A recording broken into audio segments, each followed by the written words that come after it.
தென்படவில்லையடி.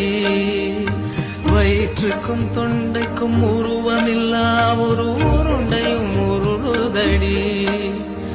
காத்திருந்தால் எதிர்பார்த்திருந்தால் ஒரு நிமிஷமும் வருஷமடி. கண்கள் எல்லாம் என்னை பார்ப்பது போல் ஒரு கலக்கமும் தோன்றுதடி. இது சொர்க்கமா நரகமா சொல்லடி உள்ளபடி. நான் வாழ்வதும்